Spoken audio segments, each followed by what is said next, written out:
Oi gente, tudo bem com vocês? Espero que esteja tudo bem. Poliana aqui de novo. Hoje a gente vai conversar sobre classes gramaticais. Eu espero muito que esse vídeo não seja maçante para vocês. Eu vou tentar ser breve. Ele é mais um resumo, né, para que vocês saibam identificar as classes quando quando forem ler algum enunciado, né, que peça para vocês fazerem alguma coisa com aquele substantivo ou aquela locução adjetiva. E aí vocês olham e pensam, cadê a locução adjetiva? Se ela não tiver sublinhada, às vezes a gente não sabe o que fazer, né? Então, vamos lá. Vou ficar aqui do ladinho para vocês conseguirem ler. Bom, a segunda parte desse vídeo vai vir depois com a professora Carol, eu acredito, mas hoje a gente vai se concentrar nessas 4 classes aqui, né? Substantivo, artigo, numeral e adjetivo. Bom, começando pelo substantivo, né? O que é o substantivo? Né? É a classe de palavras que dá nome. Nome às coisas, aos seres, todas as coisas que existem, né? É acompanhado por artigo, o artigo o, a, os, as, né? Dependendo do substantivo. O núcleo geralmente é o núcleo de oração pelo seu caráter de nome, né? Pelo seu significado principal, né? Geralmente é o objeto sobre o qual se fala, né? A coisa sobre o qual se fala. Então a gente vai ver aqui a substantivação, que é o processo pelo qual, colocando um artigo na frente, a gente transforma uma palavra de uma outra classe gramatical em substantivo. A gente tem, por exemplo, amar é verbo, mas se você coloca o amar, né, a gente tem um verbo substantivado. A gente tem corajosa, que é um adjetivo, né, uma característica. Mas se a gente fala a corajosa, né, dependendo, inclusive, da situação, as pessoas já sabem até sobre quem a gente está falando, né? Quando a gente fala a megera, também geralmente tem alguém que tem aquela característica, né? E aí a gente já criou um substantivo, né? Aquele ele já é o nome quase que daquele ser, daquela pessoa, né? O personagem. Classificações, vamos ver os 4 pares de classificações.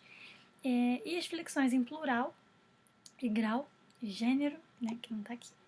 Vamos lá, classificações, né?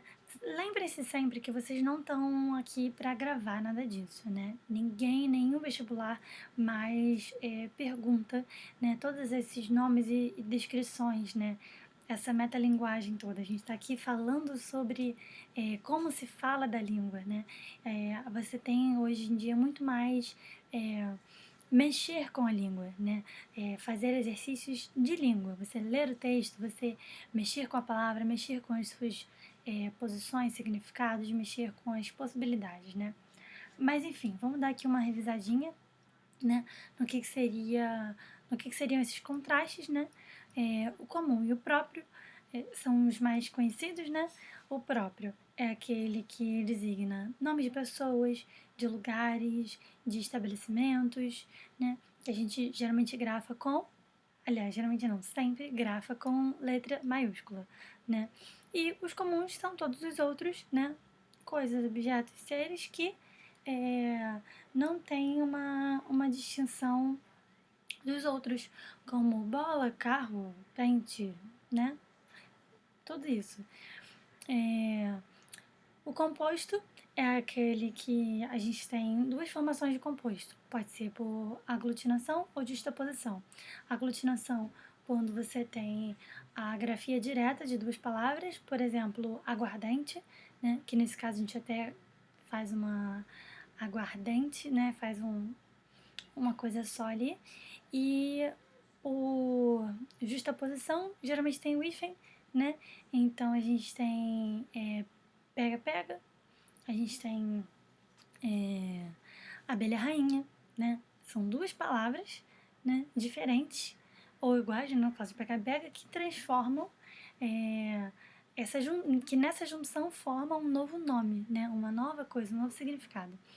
Os simples, os substantivos que estão sozinhos, né? Tem um radical e sua significação se completa por ele mesmo, né? No caso de abelha e rainha, a gente tem abelha, a gente tem rainha, né? Que separadamente tem seus significados, substantivos simples, né? E quando colocados justapostos, a gente tem um novo substantivo composto, primitivo e derivado. Para falar de primitivo, é mais interessante a gente pensar nos derivados. E quando a gente fala dos derivados, a gente automaticamente tem a ideia primeira, né? Vamos pegar a ideia do pão, né? A gente tem padaria, a gente tem padeiro, a gente tem panificação, a gente também tem o que eu ia falar? Enfim, todas essas palavras, elas têm na sua origem, né, no seu primitivo, o substantivo primitivo delas é pão. E aí, de pão se deriva, né, daí derivado, padaria, padeiro, tudo isso, né.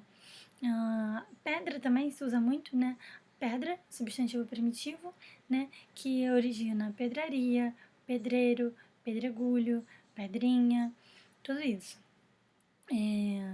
Assim, em falar em pedrinha, né? Pedrinha é um substantivo derivado, né? E é um diminutivo. Os diminutivos e aumentativos, eles são derivados também. Uma coisa não exclui a outra. Então, pedrinha, pedrão, pãozinho, todos eles, além de serem substantivos diminutivos e aumentativos, são derivados, porque eles são derivados de pão e de pedra. Concreto e abstrato, né? O concreto. O concreto, a gente tem um contato mais superficial com eles. A gente consegue pensar neles, olhá-los, tocá-los, né? O abstrato, ele se relaciona mais com processos internos, sentimentos, sensações, impressões, como alegria, como angústia, como felicidade, como paixão, né? Já os concretos, ainda que algumas coisas confundam, como o Papai Noel, a gente consegue pensar no Papai Noel. É uma coisa cognitiva e não emocional e não da alma, digamos assim, né? Uhum. Então, essas duplas, né, contrárias, elas não excluem a própria coluna. A gente tem aqui a coluna do próprio composto derivado abstrato e ali a gente tem comum, simples, primitivo, concreto. Não tem problema nenhum que seja mais de uma coisa. Inclusive, por exemplo, mulher. Mulher é substantivo comum, é substantivo simples, é substantivo primitivo e é substantivo concreto, né? Encontrar outra palavra que seja próprio, composto, derivado e abstrato que é complicado, mas do lado de cá a gente consegue, mas eles podem se relacionar, entendeu? A mesma palavra pode entrar em várias classificações. Bom, vamos falar um pouco sobre flexão de gênero. A flexão de gênero do substantivo, ela é marcada pelo artigo, né? E ele não tem relação com o gênero biológico. A gente tem o automatismo de relacionar, né? Por causa de alguns exemplos como o galo, a galinha. E aí criamos duas palavras, né? Para separar o gênero biológico dos animais. Mas isso não pode se confundir, porque, por exemplo, a gente tem o jacaré fêmea e o jacaré macho. Como a gente relaciona, quando eu falo o jacaré, vocês automaticamente pensam no jacaré macho, né? E o fêmea é o outro, né?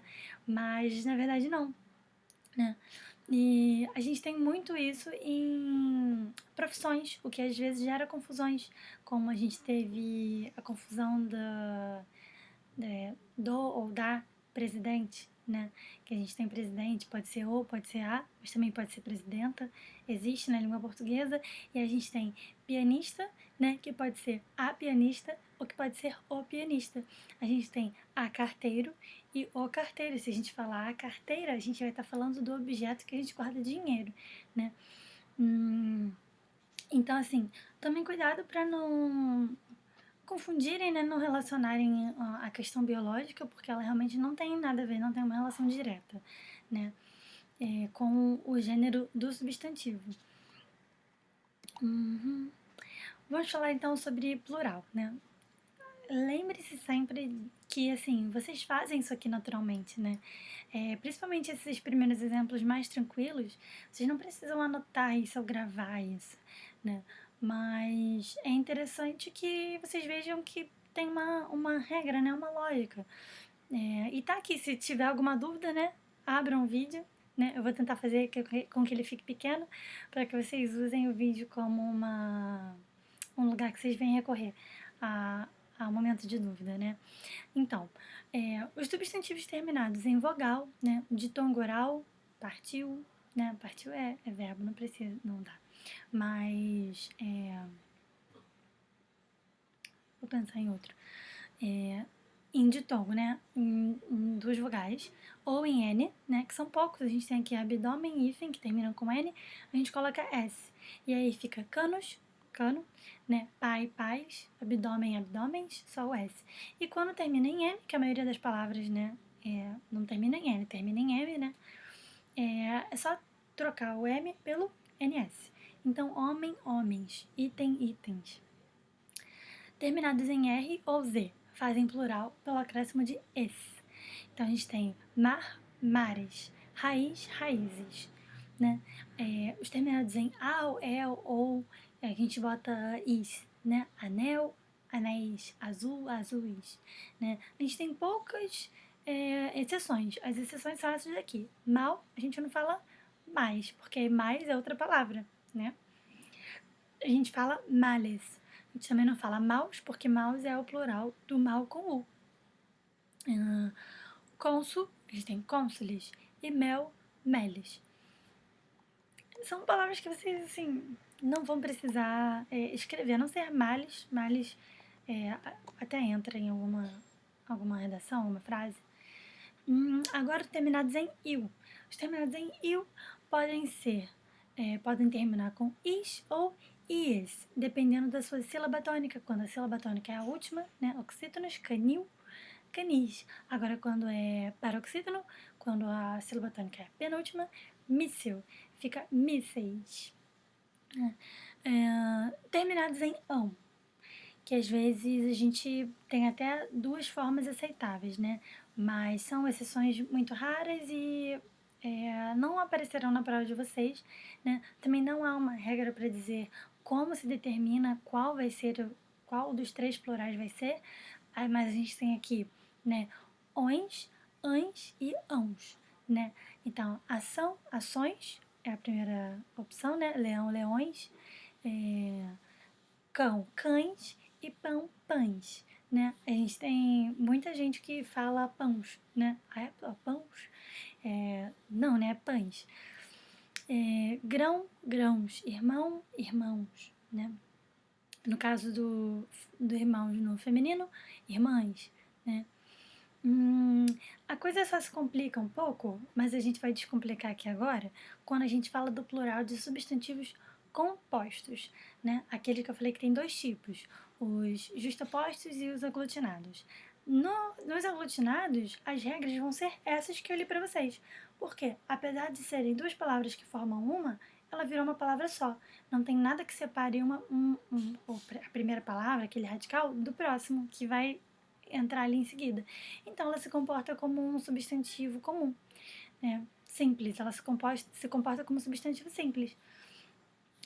Já o justaposto, né, é mais uma questão de um raciocínio breve, né?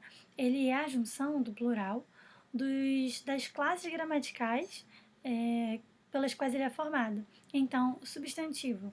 Substantivo, ele faz plural. Então, você vai ver como é o plural desse substantivo e vai colocar nos dois. Na maioria das vezes, você vai colocar nos dois, né? Quando é um adjetivo e um substantivo, o adjetivo ele também tem flexão de plural que concorda com o seu substantivo. Então, ele também vai. Agora, se for um numeral, né, a gente não tem. Se for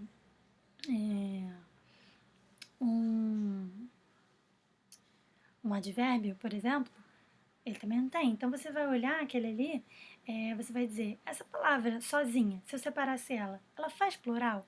Se ela não fizer plural, por que ela faria, né, nesse caso? Então você bota plural na palavra que tem plural, e a palavra antes ou depois do hífen que não faria plural sozinha também não vai fazer plural nesse caso.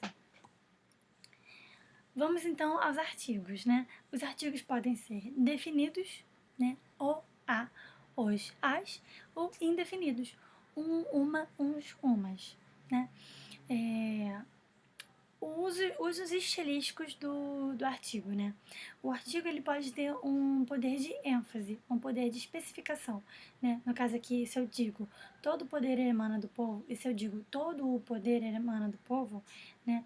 Esse todo o, ele traz um sentido de totalidade, né? Toda a plateia riu. Então, assim, não teve ninguém que não riu, né? Ela é... Eu botei a chata da turma. Ela é a chata, tipo, a mais chata, sentido de intensidade, né? Nesse momento aqui, ele está sendo usado de forma facultativa, né? De uma forma que a pessoa pode escolher se vai colocar ou não. Mas é um uso recorrente, é um uso legítimo do artigo. Outro uso do artigo muito comum é na referenciação, quando você apresenta um personagem, né? Por exemplo, eu vou dizer: havia uma menina que morava com a mãe. Sua avó estava precisando de cuidados. A menina decidiu então visitar a avó. E aí, quando eu falo uma menina, quando eu repito a menina, a gente já sabe que a menina, ela está se referindo àquela primeira menina que eu falei. Antes a gente não conhecia ela, mas agora que eu já falei, eu posso chamar de a. Então, ajuda muito para não repetir, né, o que a gente fala naquela frase. Numeral, né? Os numerais... tá escrito artigos. Oh, meu Deus. Os numerais podem ser cardinais, ordinais, fracionários e multiplicativos, né? Os cardinais são aqueles que a gente conta, né? Da contagem. 1, 2, 3, 4, infinito. Ordinais, eles são de ordem ou posição, né? Colocação, 11º, 18º, primeiro, terceiro. Os fracionários são os números que indicam porção, né? Fração. Metade é multiplicativo. 1/4, 2/3, 3/5, né? Agora, os multiplicativos. Os multiplicativos estão dentro do oposto, né? Em vez de dividir, multiplica, né? E no caso da metade, a metade também entra, né? A metade, o dobro, o triplo, e aí o quádruplo, o infinito, né? A gente está falando de números. E aqui, eu acredito que vocês já estejam bem grandinhos para eu repetir isso, mas eu vou repetir. Não confundam o numeral 1, né, com o numeral cardinal 1 com o artigo 1, né? Pelo contexto, vocês conseguem facilmente entender se a pessoa está falando de uma quantidade daquilo, ou se é um qualquer, né? Um substantivo, né? No caso, porque o artigo delimita o substantivo, um objeto entre tantos, né? Não um que possa haver dois. Vamos lá. Vamos para o adjetivo, né? O adjetivo a gente costuma, né, falar característica, mas a gente tem algumas outras coisas, né? O adjetivo, ele acompanha ou se refere a um substantivo e ele atribui uma característica que pode ser física ou psicológica, uma condição, um estado, um lugar de origem, uma propriedade, né? Com ele, concorda, né, com o substantivo, concorda com o substantivo, flexionando-se em gênero e número, além de assumir uma categoria de grau. Então, vamos ver como que isso funciona. Adjetivos simples, né? Urgente e bonito, cansado, né? Palavras que a gente automaticamente relaciona com características ou estados, né? No caso de urgente, cansado, são estados, situações em que a pessoa se encontra ou a coisa. E aí, aqui eu coloquei para vocês a anotação seguinte: uniforme e biforme. Urgente, por que urgente é uniforme? Porque ele não flexiona em gênero, né? Uma causa pode ser urgente, né? E um que masculino que também pode ser urgente. Um cuidado pode ser urgente, entendeu? E vai ser urgente com E no final. Agora, bonito e cansado é biforme, pode ser bonito e bonita, cansado e cansada, né?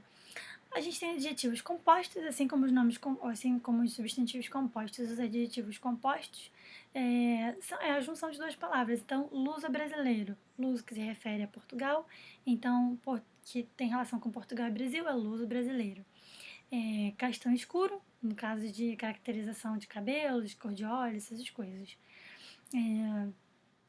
Os plurais, eles se comportam de forma regular, semelhante aos substantivos, então se vocês forem às regras do substantivo, vocês conseguem também usá-las para os adjetivos, até porque eles precisam concordar, né? Os adjetivos concordam com os substantivos a que eles se referem.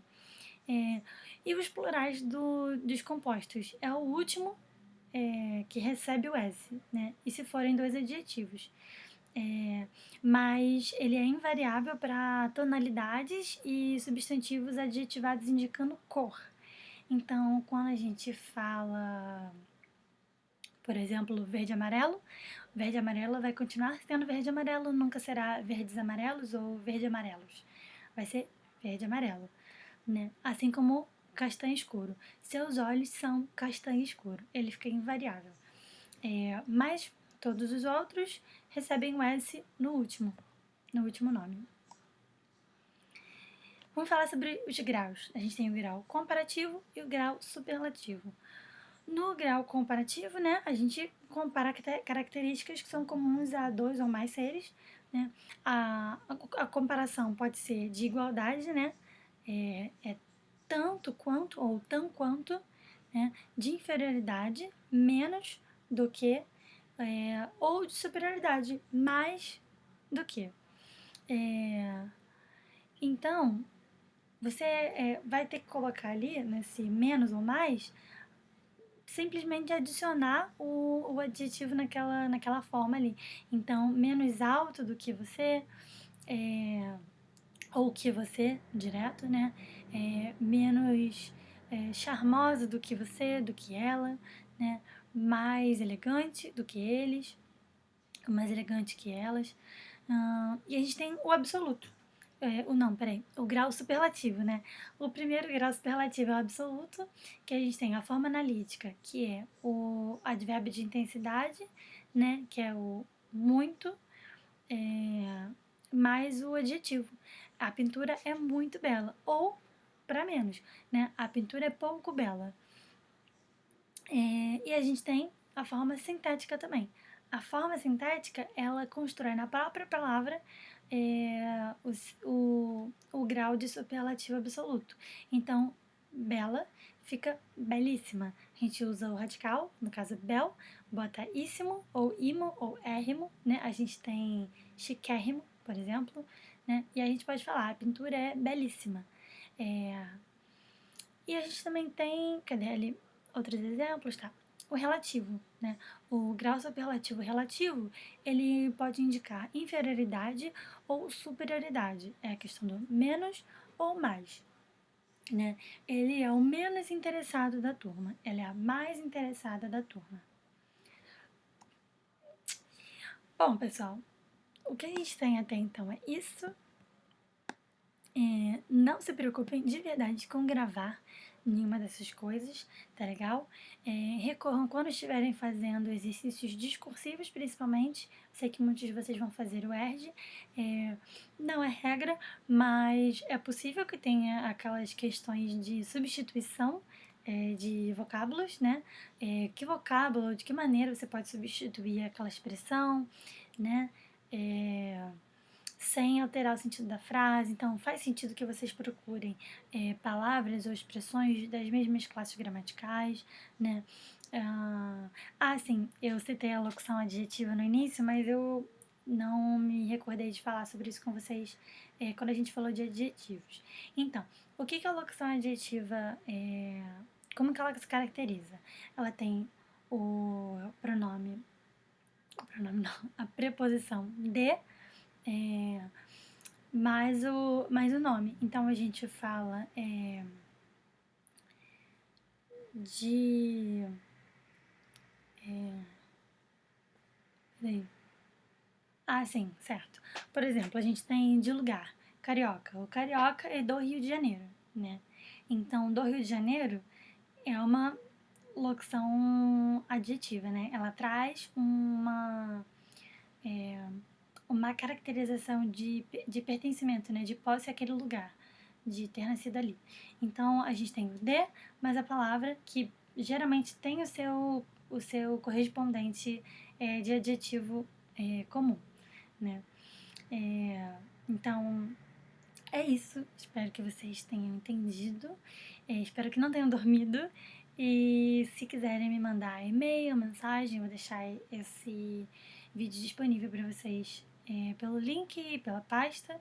Na pasta eu vou mandar exercícios para que vocês fixem, né? Não se pressionem de gravar tudo, acertar tudo, porque vocês não vão precisar classificar as palavras na prova, mas é bom que vocês tenham entendido quais são as classes gramaticais, né? Para que elas servem dentro da oração. A gente vai falar um pouco mais sobre isso quando a gente for falar sobre análise do período simples e composto, né?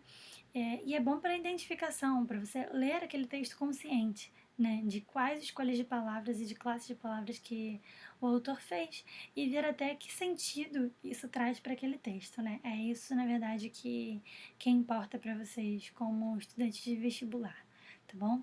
Um beijão!